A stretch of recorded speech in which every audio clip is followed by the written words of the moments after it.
Good morning, beloveds. I went to the movies last night after having a really long day at work, so I'm kind of tired. I also went to the gym yesterday, so I'm definitely aching.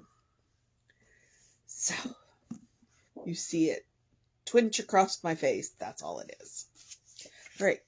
Today is June 15th. Our title is Alphabet of Principles. Our author is Hazel Foster Holmes, which I believe Jessie told us was a niece of Ernest Holmes. And this is from the Religious Science Monthly, 1929. Yeah. So, okay. Alphabet of Principles. Absolute and self-existent cause, becoming manifest in creation, continually expressing through people, dwelling in each soul, emulating the Christ spirit, faith, recognizing truth, gains wisdom and understanding, heaven, the kingdom of God within, inspiring and all-powerful, judiciously supplying every human need, kindly providing for every desire, love operating through universal mind,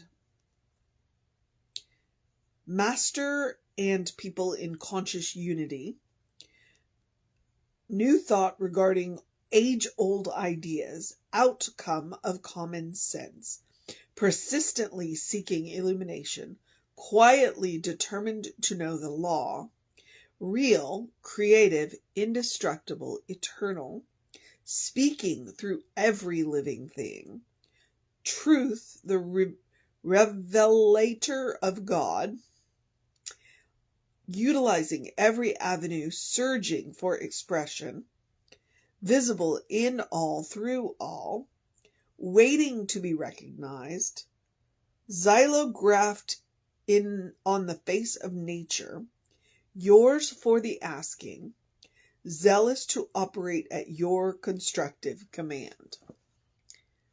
This woman is brilliant. I don't know what a xylograph is, 1929, but I'm assuming it's like a copier, because it says xylographed on the face of nature, copied onto the face of nature. Not sure, gonna have to look that one up.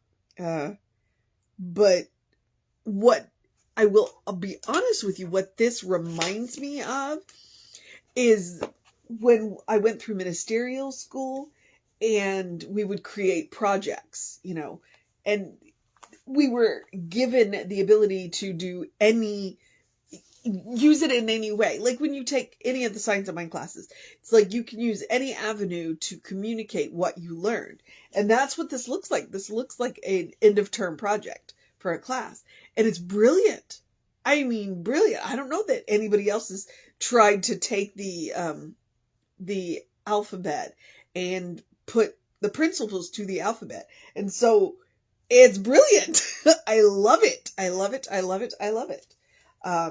And they're short and they're punchy and they would be easy to remember. And they're also, all of them, you could take them out and use them in affirmations. I mean, new thought regarding age-old ideas, quietly determined to know the law, speaking through every living thing. I mean, you got to give it to her for the X. Xylographed on the face of nature. I still want to know what a xylograph is. Kindly providing for every desire. Gains wisdom and understanding. Faith, recognizing truth. Emulating the Christ spirit. It's brilliant! Like, I want to photocopy this and start using this in teaching classes because it's brilliant. Photocopy. I'll probably just retype it. But still, I mean, this should be splashed everywhere. I love it. I don't have a whole lot to say about it because it's the alphabet of principles. One of my favorite projects is when I took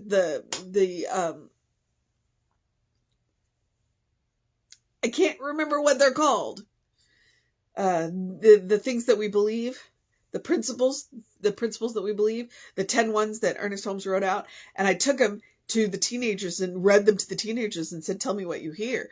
And they came back with stuff like this. And I'm just like, so, I don't know of anybody else that's done anything quite like this. And I love it. I mean, we should reprint this everywhere. So, I mean, obviously I changed a couple of words, continually expressing through people. And then the master and man in conscious unity, the master and person in conscious unity. But still, what it does is it does make me want to look Hazel Foster Holmes up and read more of her stuff, because clearly this woman was brilliant. I don't even, persistently seeking illumination. Like every one of them almost could be a mission for today.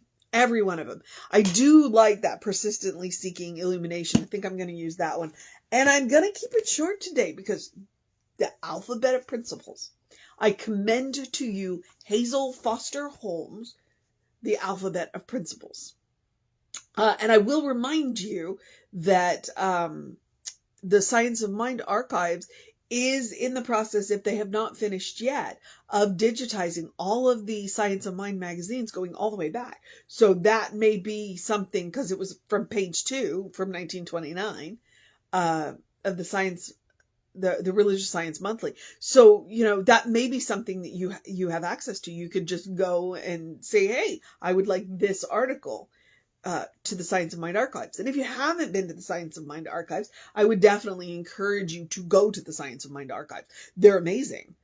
There's all kinds of stuff. I just happened to, I don't know, I was trying to do something and I ended up on the Running Ryan page, and I was scrolling through it and I came across Reverend Kathy doing a peace meditation on Facebook. And I was just like, but what she had done was she had gone and gotten some readings from Ernest Holmes, and then she timed out the piece. And then about halfway through, she was like, well, if those thoughts have cropped up, just bring you back to the breath. And it was really incredible. So I enjoyed that very much. So if you have not gone to look at what the Science of Mind website is, go to the Science of Mind Archives Facebook page and go to their website and look at all of the work that Reverend Kathy has done. It's amazing. And you'll find little gems like that, because she's probably got that. And I want to make it a point to use it more often. So I'm definitely going to make a point to go get that. But yeah, there's all kinds of great stuff available in the archive. So please go and do that. And then, like I said, I did like the mission today, should we choose to accept it, is persistently seeking illumination. And the archives are a great place to start. Books like Courage, Conviction, and Consciousness are a great place to start. This thing called You is a great place to start. He's got all kinds of great little, not meditations, but affirmations that you can say to yourself, because he says say, and then, so persistently seeking illumination. That was just brilliant. I loved it. Alphabet of Principles. Okay, so you have the mission today. We are persistently seeking illumination, which is why we read books like Courage, Conviction, and Consciousness. And whatever I was about to say just popped right out of my mind. So I'm going to remind you that the other thing that since we're talking about principles today, I'm going to talk about the principle of self-care. I'm going to remind you for the spiritual practice of doing something loving for yourself, doing something kind for yourself, doing something compassionate for yourself. Whatever that looks like, big, small, doesn't matter. Point is to do it, to practice on yourself. Practice on yourself because you are your own best test subject. You get immediate feedback. But more importantly, you deserve your own love, kindness, and compassion. And I also want you to create a habit of responding lovingly, kindly, and compassionately, no matter what's going on. If we create that habit, that well-worn path to the source of our own being, to the source of infinite love, infinite kindness, infinite compassion, then whatever we run into, then we respond lovingly, kindly, and compassionately. And that just gives us a step up in handling the situation, whatever it is. Whether, we are directly involved in it, or if we're just a passerby who gets involved in it. So we can respond lovingly, kindly, and compassionately. There's if you haven't tried the Buddhist Be the Peace meditation, those are really good, especially if there's somebody in your life that is giving you a little grief. That's a great way to do that lovingly, kindly, compassionately. And, I mentioned it's self-care. I'm not even joking about that. If you are going to live a life of service, you have to take care of yourself. It's like when you get on the airline. When the oxygen masks drop, you put your oxygen mask on first before you help your neighbor. So, okay? Take care of yourself. I also want to remind you in this self-care thing to make room for joy. I say eat dessert first. It was a joke, at first. And then I realized, no, I do mean it. Occasionally it's nice to eat dessert first. Now, I did order dessert first last night, but I waited until after I ate to eat it. So I don't always eat dessert first, even if I order it first. But it's a reminder that no matter what is happening in your life, you deserve joy. Joy is a quality of God. Therefore, it is a quality of you. Make room for it in your life. So, yes, take a deep breath before you speak. Take a nap. Take a break. Take some time off. Do something that is loving, kind, and compassionate for yourself. Well, that includes making room for joy. No matter what is going on in the world, you deserve joy. So make room for it. And that looks like eating dessert first. And it looks like wearing nice clothes or wearing comfortable clothes. Going and doing that thing, or not going and doing that thing, because there is a divine yes and a divine no. So, make room for joy in your life. All right. The rest of the suggestions, all the self-care suggestions, do something to engage your mind and your body, whatever that looks like for you. Drink plenty of water. We are under heat advisory for about the next 3 days for sure. So hydrate. Your brain will work better when it is well hydrated.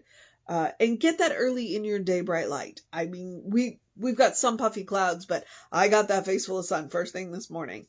So, and if you get up before the sun, artificial light will help. What I'm talking about is a natural hormone cycle.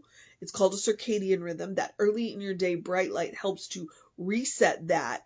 It'll help you have more energy during the day and sleep better at night. So, bright light.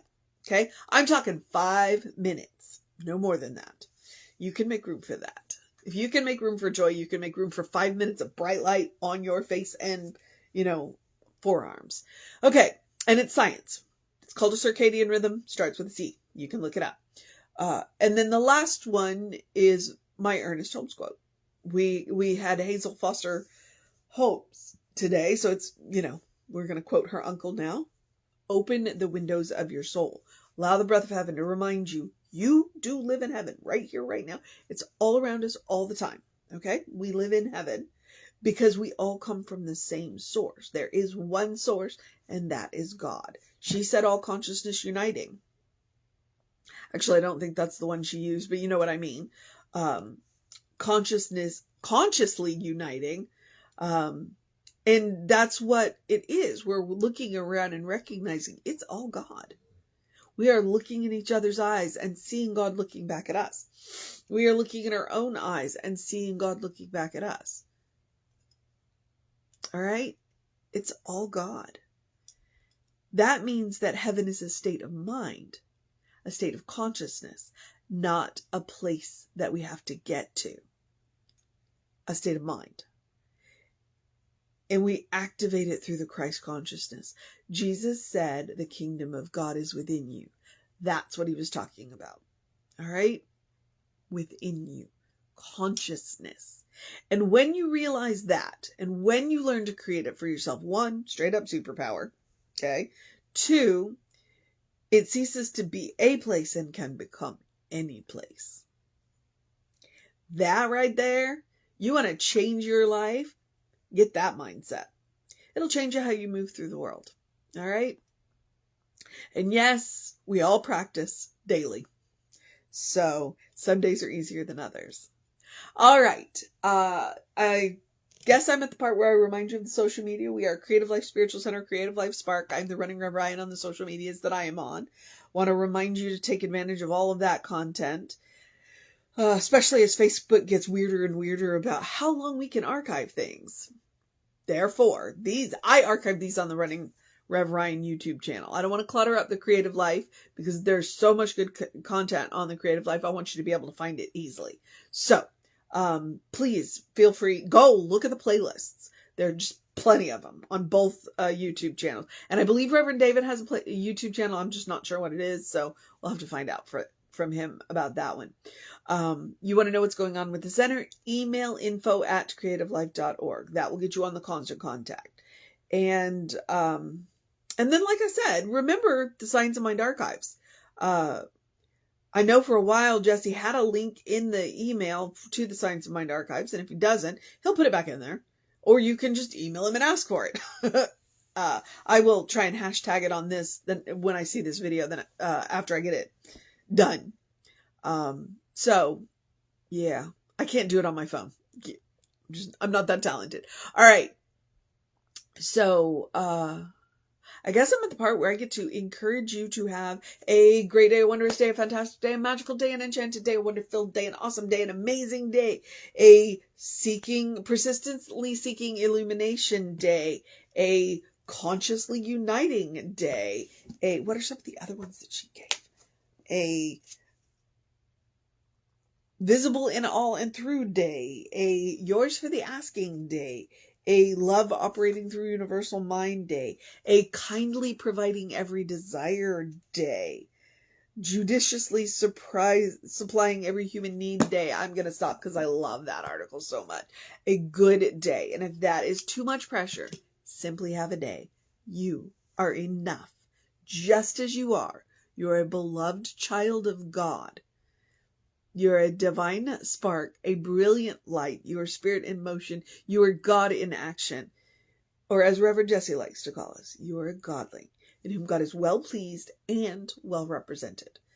Get to know the truth of your being. All right? It's what we work on every day in our spiritual practices. Creating that well-worn path to the source of our own being so that we get to know the truth of our being. All right? Okay.